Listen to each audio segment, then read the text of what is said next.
Mari kita kembali ke negeri tercinta Indonesia, tepatnya Pulau Banda.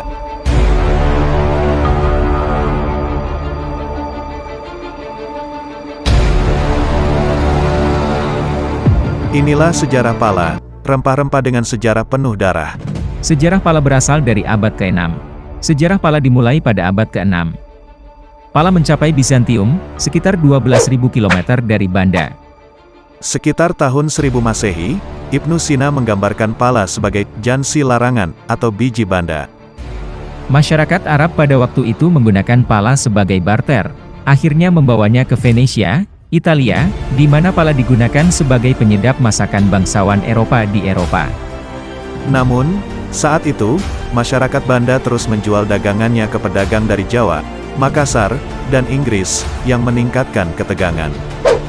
Pada tahun 1609, Laksamana Verhoeven dari Belanda tewas dalam negosiasi dengan Banda Nais. Tetapi Inggris juga tiba untuk mendirikan koloni di pulau-pulau terpencil Pulau Ran dan Pulau Ai pada tahun 1616. Karena kedatangan Inggris, VOC merasa terancam karena mereka merasakan Inggris berkuasa dan memonopoli Pala. Perdagangan di Banda. Sementara di Banda, Inggris tak menyerah. Mereka kembali ke Banda pada tahun 1796 sampai tahun 1800 ketika VOC berada di ambang kehancuran. Setelah pembubaran terakhir VOC pada akhir abad ke-18, pemerintah Belanda mengambil alih. Inggris tidak pernah berhasil menguasai Banda. Mereka masih berusaha menguasai Banda pada tahun 1810 sampai tahun 1817. Pada saat itu, cara yang Inggris tempuh untuk menghancurkan monopoli Belanda adalah dengan memperkenalkan Pala ke daerah jajahan mereka lain di Asia, salah satunya adalah Penang. Orang Belanda yang mengenal Pala paling lama adalah orang yang paling banyak mencampurnya dalam makanan mereka. Pala juga sangat populer di Quebec, sebuah provinsi Kanada dengan budaya makanan yang baik. Bumbu ini juga dihargai di daerah pengaruh Moor. Di Inggris, Pala sangat penting untuk hidangan pedas, terutama di sekitar Natal. Dari kasta tar hingga puding Inggris yang terkenal. Biasanya Pala digabungkan dengan penggunaan kayu manis. Seringkali ada juga orang-orang yang mencampurkan sedikit Pala sebagai topping untuk minuman coklat panas dan cappuccino mereka.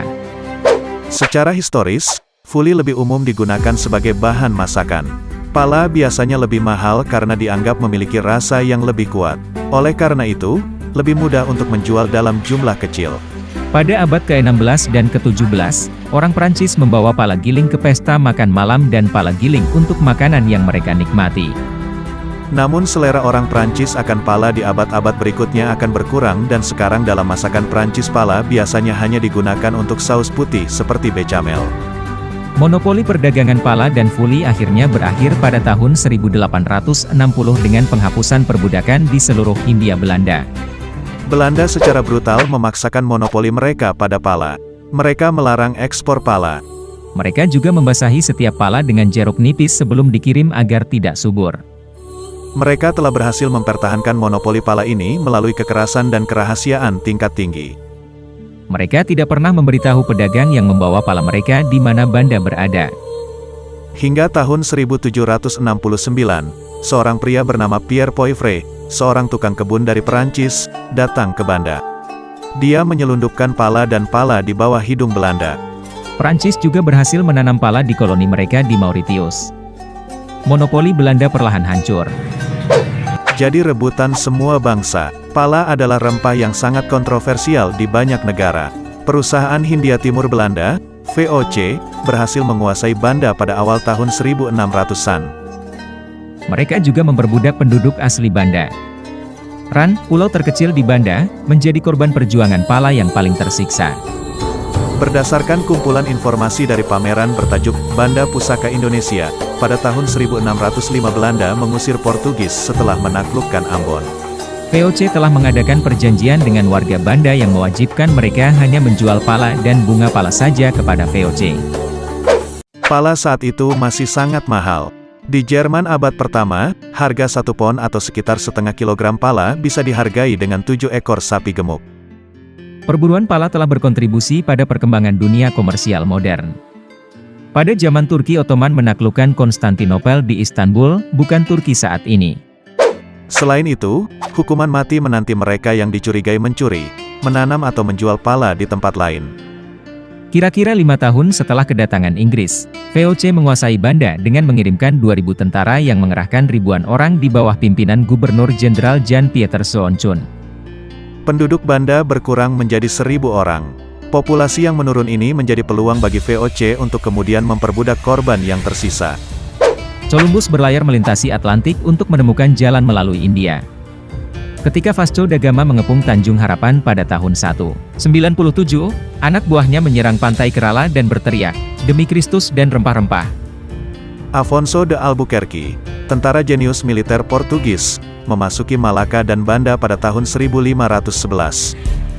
Benteng yang dibangunnya di sana membangun dan kemudian mengkonsolidasikan monopoli Portugal di jalur perdagangan pala di seluruh dunia berlangsung selama 1 abad. Hal ini berdampak pada embargo perdagangan di sepanjang tempat yang mereka lewati, sehingga banyak pedagang yang akhirnya menghindari monopoli rempah-rempah. Monopoli Arab dan Venesia tercapai, memaksa orang Eropa untuk menemukan rute perdagangan baru ke arah timur. Kepulauan Banda adalah sumber rempah-rempah pala. Portugis adalah orang Eropa pertama yang mencapai pulau-pulau itu. Mereka mengincar rempah-rempah seperti pala dan cengkeh dan menjualnya setelah penaklukan Malaka pada tahun 1511. Pala adalah fondasi Kepulauan Banda. Rempah-rempah ini kemungkinan besar tumbuh di sini, dan selama berabad-abad Banda adalah satu-satunya tempat di mana pala ditanam. Terima kasih telah menonton video ini. Sampai berjumpa di video berikutnya.